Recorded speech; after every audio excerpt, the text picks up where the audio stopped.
Bismillahirrahmanirrahim. Assalamualaikum warahmatullahi wabarakatuh.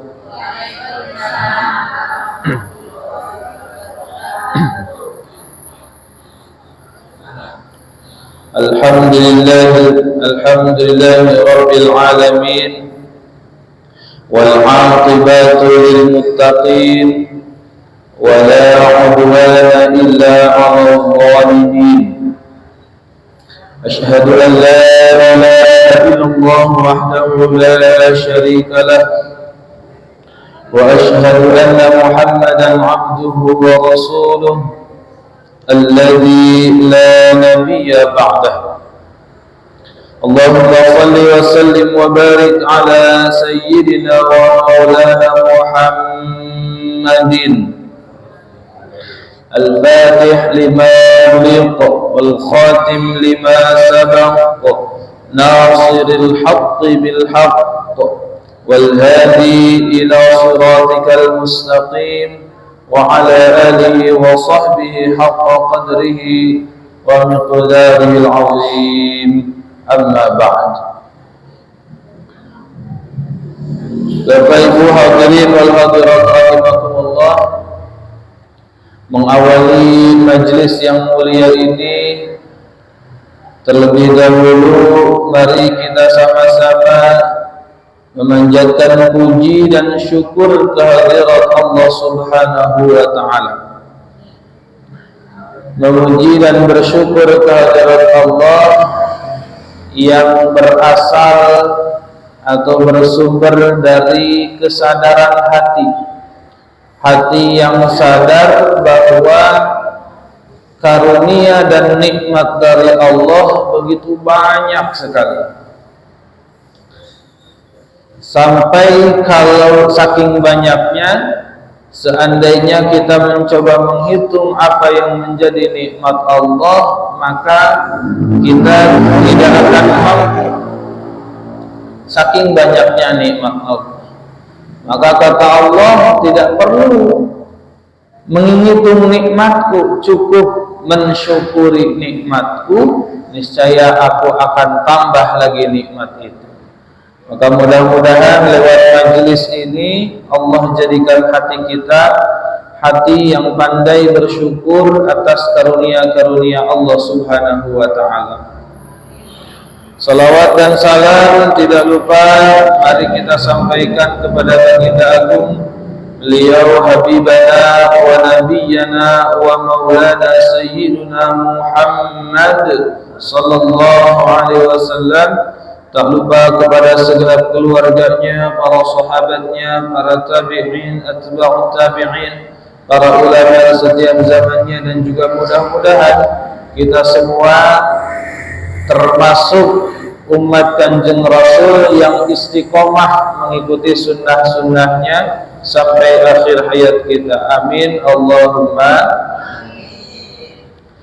Bapak Ibu yang dirahmati oleh Allah Subhanahu wa taala, mari kita sama-sama melanjutkan pembahasan mengenai taat batin atau sifat-sifat yang harus tumbuh di dalam hati kita.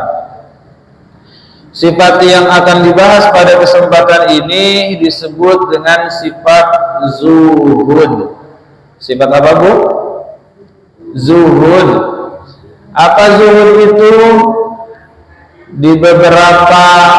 Untuk beberapa orang mungkin zuhud ini termasuk asing, tapi tidak untuk kaum Nahdiyin. Jadi zuhud itu sudah tidak asing, hanya banyak yang salah dalam memahami zuhud. Apa salahnya?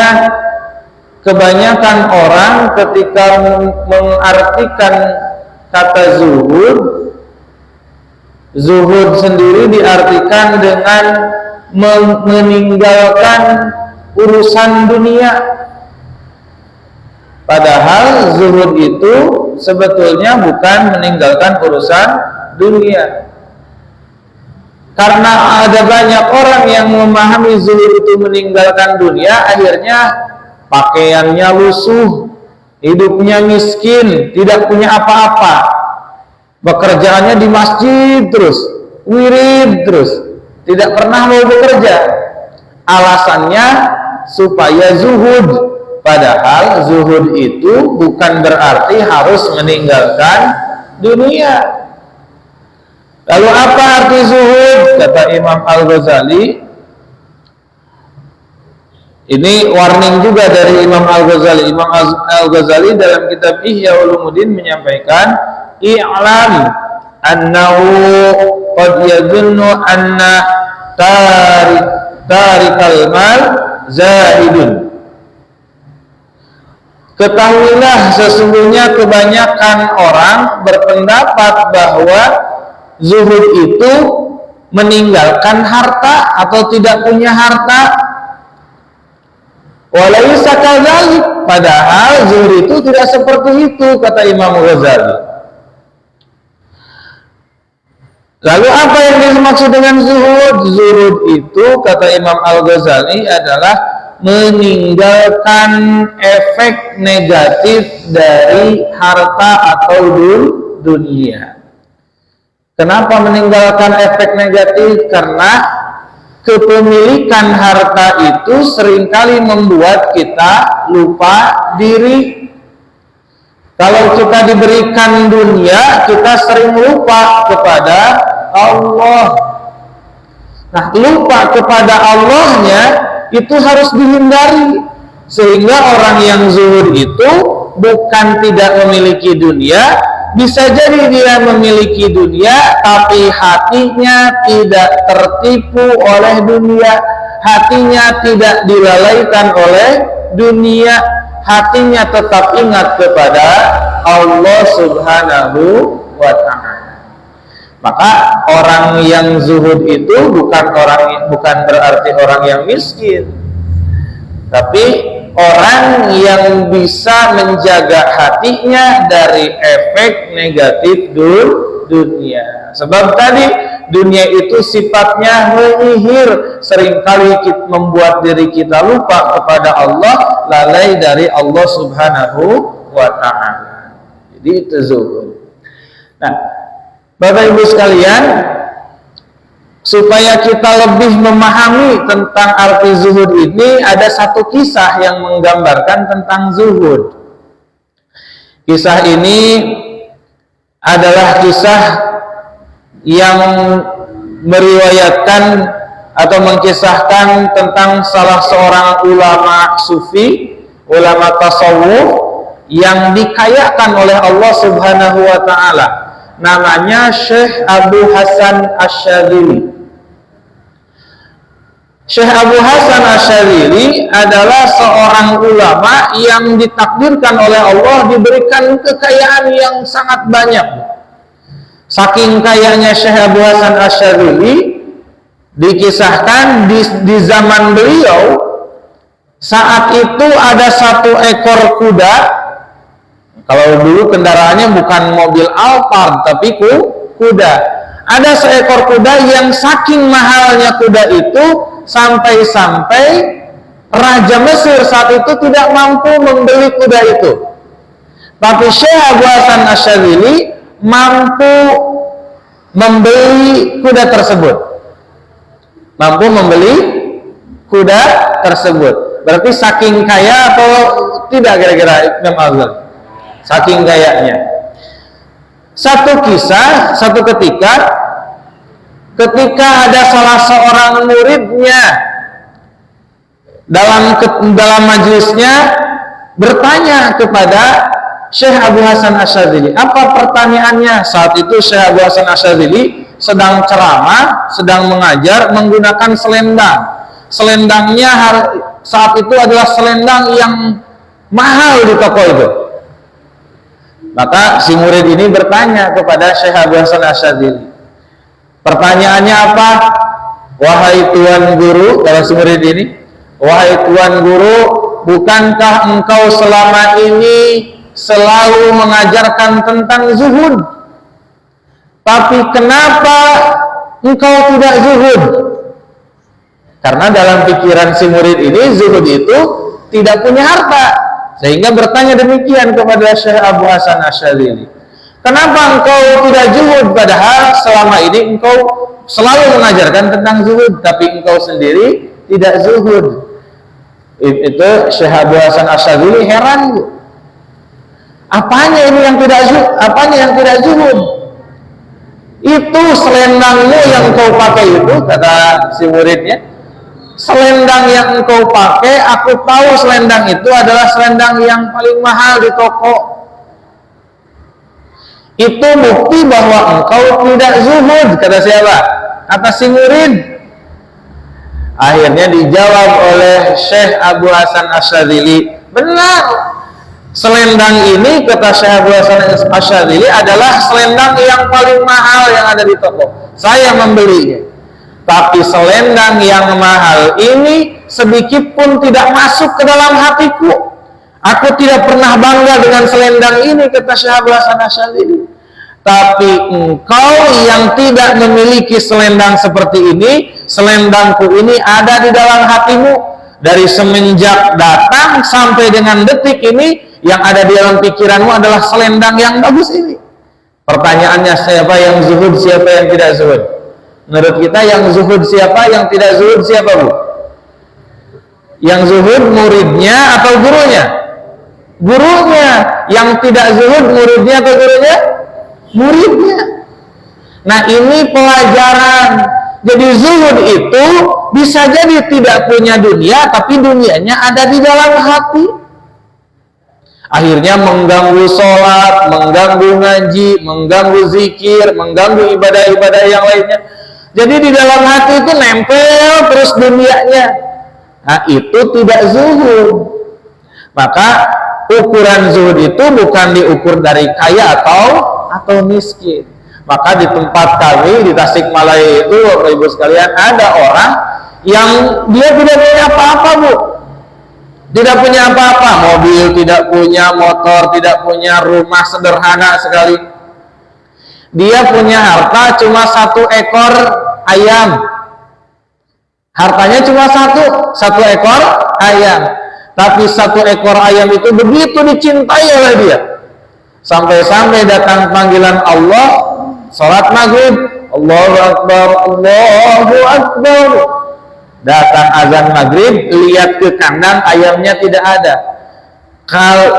Karena lihat ayamnya tidak ada di kandang, akhirnya dia sibuk mencari apa? Mencari ayam, bukan pergi ke masjid. Itu menunjukkan tidak zuhud. Tidak punya harta, juga tidak zuhud. Tapi ada orang yang dikayakan oleh Allah Subhanahu wa ta'ala, sedang sibuk bekerja, begitu mendengar panggilan Allah, Allahu Akbar, Allahu Akbar, berhenti dia dari aktivitasnya, bergegas ke masjid sholat berjamaah. Itu zuhud atau tidak? Zuhud. Jadi orang yang zuhud itu adalah orang yang menjaga hatinya dari efek atau dari pengaruh negatif dunia.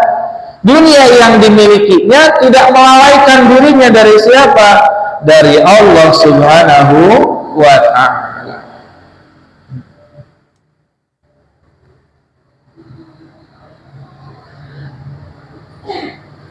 Hadirin wal hadirat rahimakumullah. Nah, bagi orang yang zuhud, kebahagiaan bagi dirinya hanya satu, Allah saja. Jadi kalaupun dia tidak punya apa-apa, tidak membuat dirinya sedih, karena dia merasa punya Allah. Kalau kita sudah zuhud, insya Allah kita pun akan bahagia. Sebab bagi orang yang zuhud, kebahagiaan itu cuma satu, asal memiliki Allah sudah, itu menjadi kebahagiaan yang paling utama. Tidak punya harta tidak membuat dirinya sedih, disakitkan tidak membuat dirinya putus asa. Kenapa? Karena dia punya Allah. Jadi kalau orang sudah zuhud, dia akan merasakan bahwa kebahagiaan bagi dirinya hanya satu, yaitu Allah Subhanahu wa ta'ala. Nah, lalu cirinya apa orang yang di dalam hatinya sudah tumbuh sifat zuhud? Kata Imam Al-Ghazali, sekurang-kurangnya ada 3 tanda orang yang hatinya sudah zuhud, sudah bisa menangkal pengaruh negatif dunia. Al-alamatul ula, kata Imam Al-Ghazali, alamat yang pertama atau tanda yang pertama,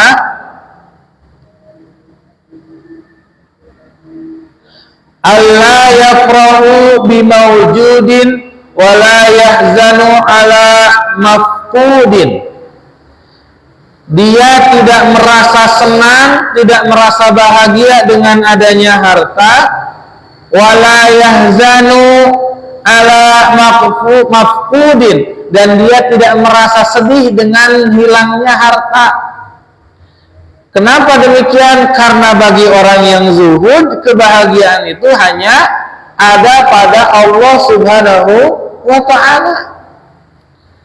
Jadi kalau kita masih merasa bahagia dengan adanya harta, atau merasa sedih ketika harta itu hilang dari diri kita, berarti tandanya zuhud itu belum tumbuh di dalam hati kita. Kenapa? Karena kebahagiaan kita masih ditentukan oleh harta. Padahal harta yang kita miliki adalah ujian dari siapa? Dari Allah. Titipan dari siapa? Dari Allah. Kalau kita merasa bahagia dengan ujian dari Allah, pantas atau tidak? Tidak pantas. Karena kita sedang diuji. Diuji itu dengan 2 hal, dengan baik atau dengan buruk. Bisa jadi dengan banyak harta, bisa jadi dengan kurang harta. Dua-duanya adalah ujian. Maka bagi orang yang diuji, dua-duanya tidak membuat bahagia, tidak membuat sengsara. Kenapa? Karena dalam pandangannya banyak harta sama nilainya dengan kurang harta. Bagi dirinya, dalam pandangannya kaya atau miskin sama saja, sama-sama ujian dari Allah. Kebahagiaan bagi dirinya bukan lagi banyak harta, kesedihan bagi dirinya bukan lagi tidak punya harta, tapi kebahagiaan bagi dirinya adalah hadir beserta dengan Allah Subhanahu wa ta'ala. Di dalam hatinya tumbuh cinta kepada Allah Subhanahu wa ta'ala. Sebagaimana Allah berfirman, kama qala ta'ala, likaila ta'sau ala ma fatakum wa la taf'ahu bima atakum. Sebagaimana firman Allah, kalian tidak putus asa atas harta yang luput dan tidak berbangga atas apa yang telah Allah berikan kepada kalian. Jadi bagi orang yang zuhud itu, diberikan atau tidak diberikan oleh Allah harta tidak membuat dirinya sedih ataupun bahagia. Itu tanda yang pertama orang yang di dalam hatinya ada sifat zuhud. Tanda yang kedua, kata Imam Al-Ghazali, al-alamatus tsaniyah, tanda yang kedua orang yang zuhud, ayyastawi indahu zamuhu wa madihuhu. Bagi orang yang di dalam hatinya sudah tumbuh zuhud, orang yang menghina dan memujinya bagi dirinya sama saja. Jadi dipuji ataupun dihina bagi orang yang zuhud sama nilainya. Sehingga dalam hatinya tidak ada keinginan lagi untuk dipuji, tidak merasa bahagia ketika dipuji, tidak merasa sengsara ketika dihina bagi orang yang zuhud. Nah, di dalam kehidupan dunia ini Bapak Ibu sekalian, pujian dan hinaan itu akan selalu datang kepada kita. Betul atau betul? Jangankan kita berbuat keburukan, berbuat kebaikan pun yang menghina ada atau tidak? Oh, banyak. Maka kita tidak bisa menghindari pujian dan hinaan. Kadangkala ada kita dipuji, kadangkala kita pun dihina. Nah, akan betapa kita sengsaranya kalau kita masih memperhatikan pujian dan masih memperhatikan hinaan dari sesama manusia. Jadi kadang-kadang Bapak Ibu sekalian, kita itu dibuat capek itu bukan oleh orang lain, tapi justru kita dibuat capek oleh diri kita sendiri. Apa maksudnya kita dibuat capek dengan hinaan orang? Karena kita terlalu mempedulikan hinaan orang lain. Jadinya capek. Padahal dihina ataupun dipuji ada pengaruhnya tidak bagi diri kita? Tidak ada. Tidak ada ceritanya kalau kita dipuji, hidung kita yang tadinya mancung ke dalam jadi mancung. Tidak ada ceritanya gara-gara kita dipuji kita jadi banyak harta. Tidak ada ceritanya kita dipuji jadi panjang umur. Begitupun juga dihina kita tidak jadi mancung, tidak jadi mancung. Hidung kita yang mancung tidak jadi pesek. Harta kita gara-gara dihina tidak jadi berkurang. Umur kita dihina, umur kita tidak jadi berkurang. Jadi sebetulnya hinaan dari siapapun itu tidak mempengaruhi diri kita sedikit pun, apalagi dalam pandangan Allah. Tapi kadang-kadang kita merasa sakit ketika dihina. Kenapa? Yang pertama sebabnya karena kita terlalu mempedulikan hinaan orang lain. Padahal hinaan dari orang lain itu bukan berarti hinaan dari Allah. Kalaupun seandainya seluruh tetangga-tetangga kita menghina diri kita, itu bukan berarti penilaian Allah sama kepada diri kita. Allah itu cara memandang kita itu bukan berdasarkan cara pandang manusia. Kalau manusia memandang kita bisa jadi terpengaruhi oleh manusia yang lain. Umpama tetangga terdekat kita awalnya tidak membenci kita, menghormati kita, tetapi orang yang jauh kebanyakan menghina kita, tetangga kita bisa jadi ikut menghina kita. Itulah manusia seringkali terpengaruhi oleh penilaian dari manusia yang lain, tapi Allah sama sekali tidak akan pernah terpengaruh oleh penilaian manusia. Kalau kata Allah mulia, ya mulia dalam pandangan Allah.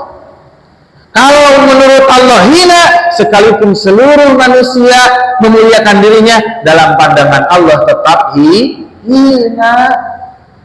Nah, maka bagi orang yang sudah zuhud, dihina, dipuji, bagi dirinya sama saja. Kalau orang sudah dipuji atau dihina dalam pikirannya sama saja, bahagia tidak? Bahagia. Dipuji dia tidak akan merasa bahagia yang berlebih, dihina pun dia tidak akan merasa sengsara, karena bagi dirinya penilaian yang sesungguhnya adalah penilaian Allah Subhanahu wa ta'ala. Maka tenang kalau sudah punya sifat zuhud di dalam hati kita. Nah, beda dengan tanda yang pertama tadi. Kalau tanda yang pertama kaitannya dengan kepemilikan harta, kalau tanda yang kedua ini zuhudnya terhadap dunia kaitan dengan apa? Kaitan dengan kepangkatan atau kewibawaan. Jadi kadang-kadang tidak jarang di antara kita dimuliakan itu kalau punya pangkat yang tinggi, betul atau betul? Kalau kita tidak punya pangkat apa-apa, dimuliakan atau dihinakan biasanya, Bu? Dihinakan, bahkan tidak jarang dipandang sebelah mata. Tapi dalam pandangan Allah, punya pangkat atau tidak punya pangkat, dalam pandangan Allah tidak menjadi ukuran. Yang menjadi ukuran dalam pandangan Allah adalah hati dan ketakwaan kita. Kalaupun kita cuma rakyat biasa, bukan pejabat, tapi hati kita takwa kepada Allah, maka itu yang Allah muliakan. Kalaupun di antara kita ada yang punya jabatan, punya pangkat, dihormati di masyarakat, tapi ketakwaannya tidak ada di dalam hatinya, tidak tumbuh di dalam hatinya, maka dalam pandangan Allah tidak ada kemuliaan bagi dirinya. Ini tanda yang kedua. Tanda yang ketiga,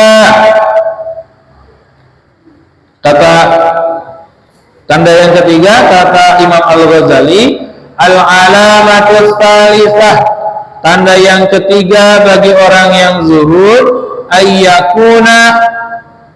ayyakuna ansuhu billahi ta'ala, di dalam hatinya hanya bahagia dengan hadirnya Allah Subhanahu wa ta'ala.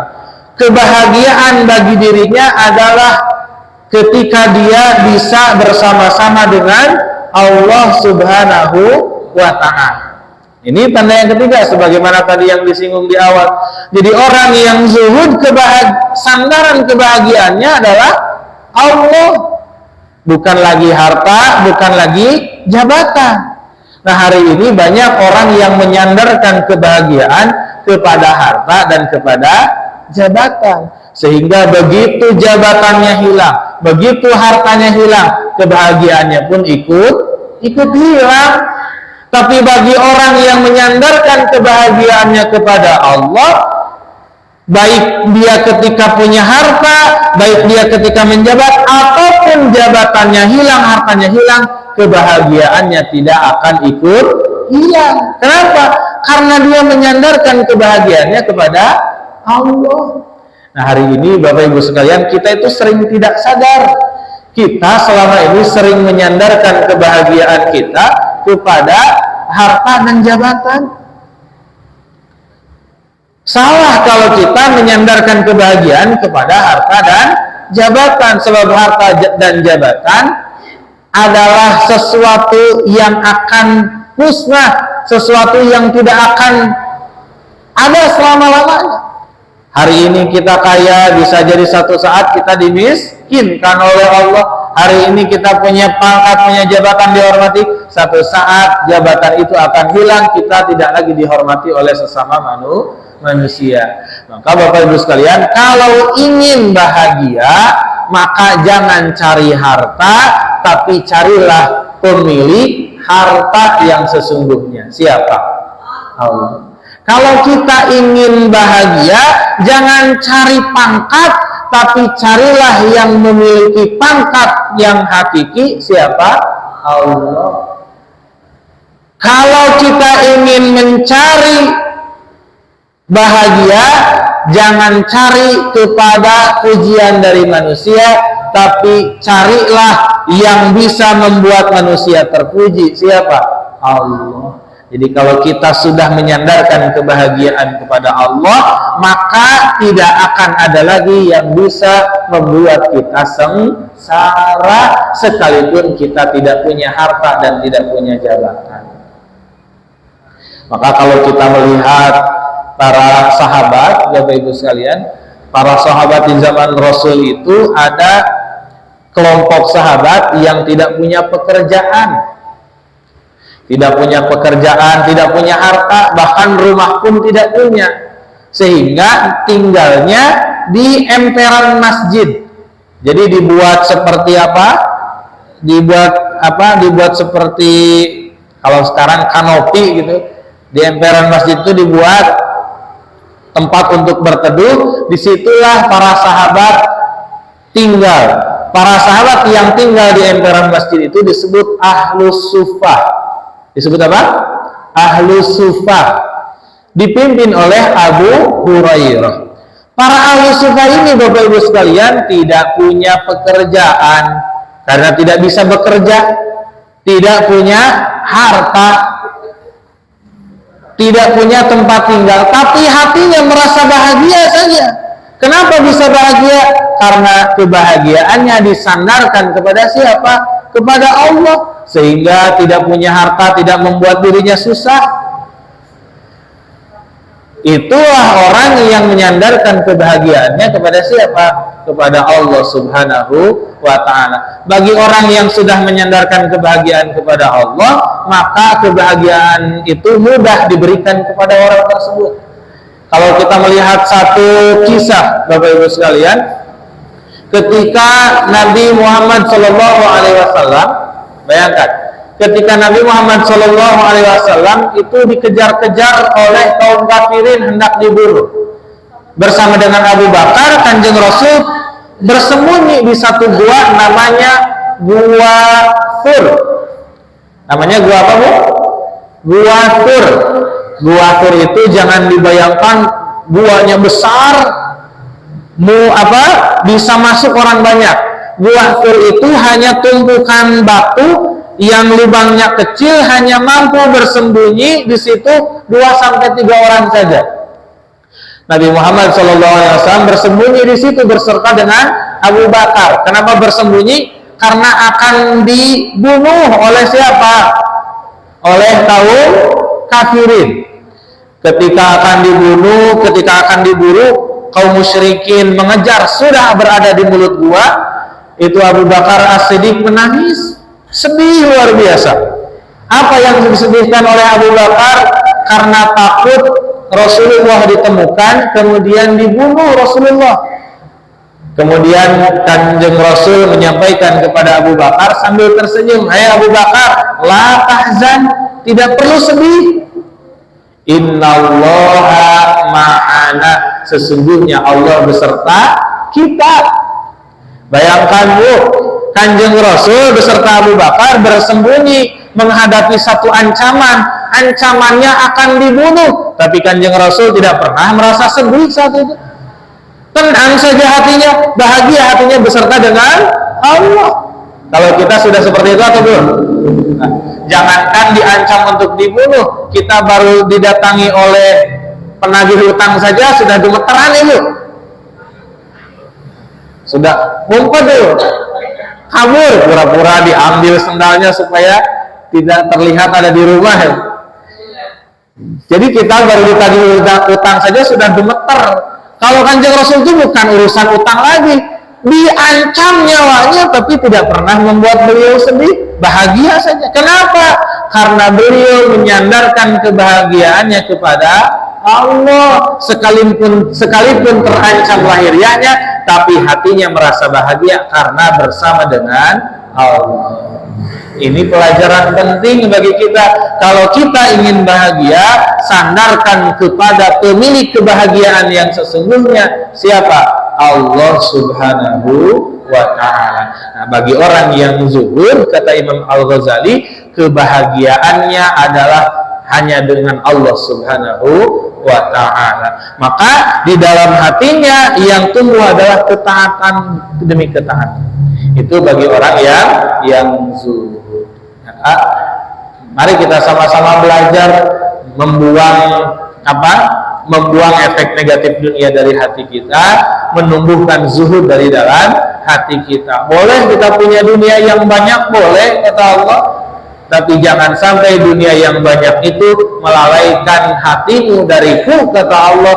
Maka itulah sifat zuhud, tidak lalai hatinya dari Allah Subhanahu wa ta'ala. Bapak Ibu sekalian, akan ada perbedaan bagi orang yang zuhud dan orang yang tidak zuhud dalam pandangan Allah Subhanahu wa ta'ala. Ini diajarkan oleh Syekh Ibnu Athaillah As-Sakandari dalam kitab hikamnya. Beliau menyampaikan, ma qalla amalun baraza min qalbin zahir wa la kathura amalun baraza min qalbin gharib. Kata Syekh Ibnu Athaillah, ma qalla amalun, jangan dianggap sedikit suatu amal, baraza yang amal itu tumbuh, min qalbin zahidin, dari orang yang hatinya zuhud. Jadi kalau orang beramal hatinya zuhud, dalam pandangan Allah tidak sedikit, meskipun dalam pandangan manusia amalannya kecil. Kalau meskipun sebatas tersenyum itu kan amalan yang sederhana itu ya. Tapi kalau hatinya zuhud, amalan yang sederhana itu tidak dihitung kecil, tapi sebaliknya dihitung besar dalam pandangan Allah Subhanahu wa ta'ala. Memberi minum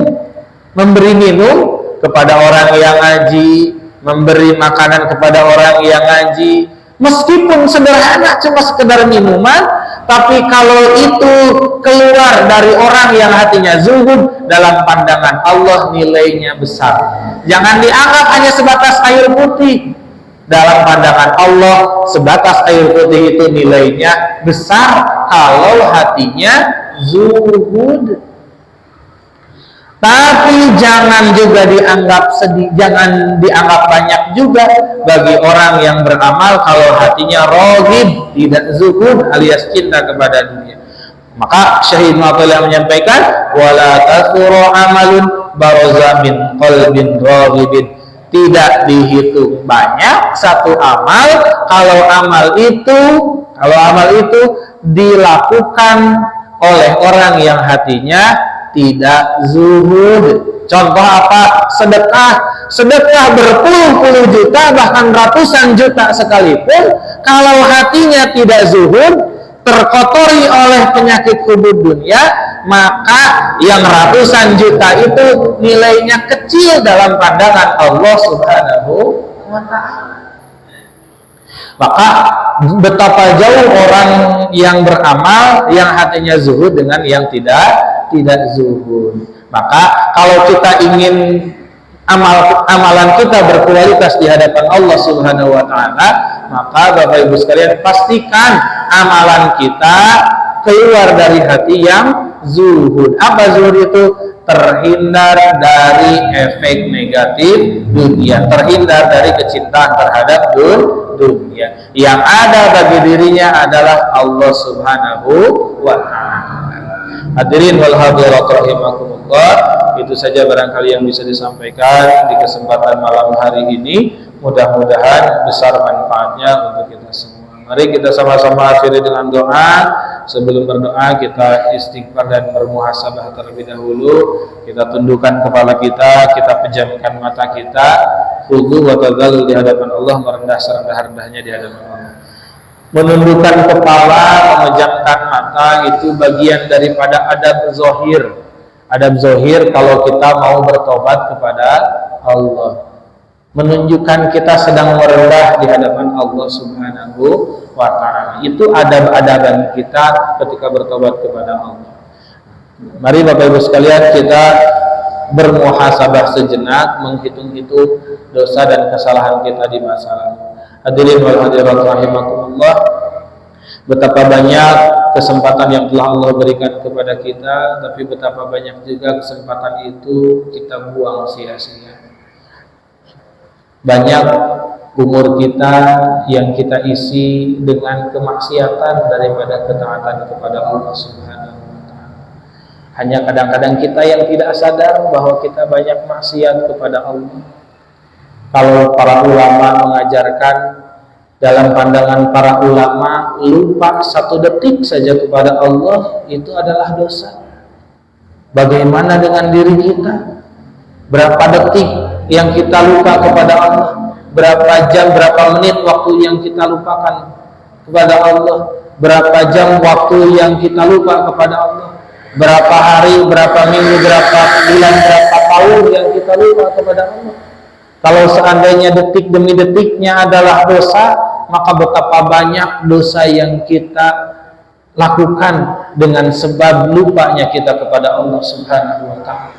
Belum dosa yang lainnya, dosa dari tangan dan kaki kita, dosa dari mata kita melihat yang diharamkan, dosa dari telinga kita mendengarkan sesuatu yang tidak ada manfaatnya, dosa dari mulut kita berbicara dusta, berbicara kasar, menyampaikan sesuatu yang tidak benar, sumpah serapah, menggibah, dosa kepada anak kita, dosa kepada orang tua, dosa kepada guru, dosa kepada saudara, kepada tetangga, kepada sesama muslim. Betapa banyak dosa-dosa kita. Kalau seandainya kita menghitung dosa-dosa itu, maka tidak akan mampu kita menghitung. Tapi jangan putus asa, kata Allah, karena sebaik-baiknya orang yang banyak berbuat dosa adalah orang yang banyak taubatnya kepada Allah. Dan Allah berjanji, barang siapa seorang hamba datang kepadaku membawa dosa dan dosanya memenuhi langit dan bumi, tapi dia sungguh-sungguh minta ampun kepadaku, aku akan ampuni seluruhnya tanpa terkecuali, kata Allah. Murahnya ampunan Allah bagi kita. Tinggal pertanyaannya, kitanya mau atau tidak, butuh atau tidak terhadap ampunan Allah. Selama ini kita sering merasa lebih butuh terhadap rezeki, lebih butuh terhadap harta, padahal Harta itu kita tidak mau mati. Sebanyak apapun harta yang kita miliki tapi tidak disertai dengan rahmat dan ampunan Allah, untuk apa harta itu? Maka yang lebih kita butuhkan sebetulnya adalah ampunan Allah Subhanahu wa taala. Mari kita sama-sama lafalkan kalimat istighfar disertai dengan hati yang merasa butuh terhadap ampunan Allah Subhanahu wa taala. Astaghfirullahalazim wa atubu ilaih. Astaghfirullahalazim wa atubu ilaih. Astaghfirullahalazim wa atubu ilaih. Astaghfirullahalazim wa atubu ilaih. Allahumma salli wa sallim wa barik ala sayyidina wa habibina wa syafiina wa karimina wa maulana Muhammad wa sallim wa radiyallahu tabaraka wa ta'ala an kulli sahabati rasulillahi ajma'in. Amin ya Allah ya rabbal alamin. Allahumma ij'alna hadiyyin al-mahdiyyin ghayra dhalin wa la mudillin barrun rahim jawadul karim. اللهم افتح لنا ولدينا فتوح الأنبياء والأولياء والشهداء والصالحين بجودك وكرمك برحمتك يا أرحم الراحمين. اللهم أرنا الحق حقا وارزقنا اتباعه وأرنا الباطل باطلا وارزقنا اجتنابه.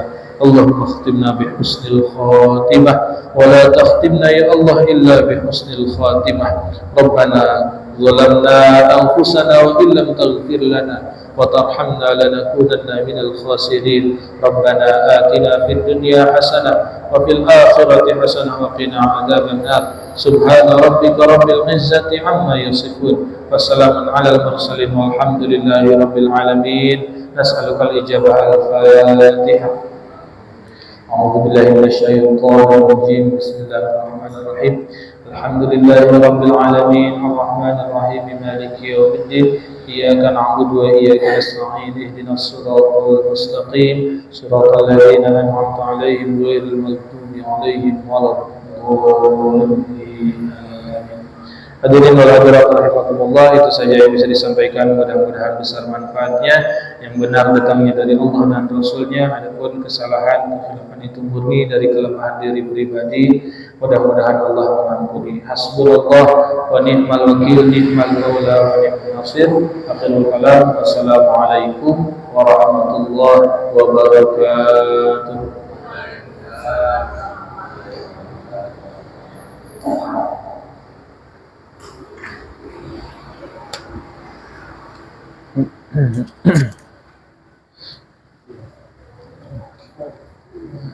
Sahabat-sahabat sekalian, terima kasih yang sudah bergabung. Mudah-mudahan apa yang disampaikan banyak manfaat.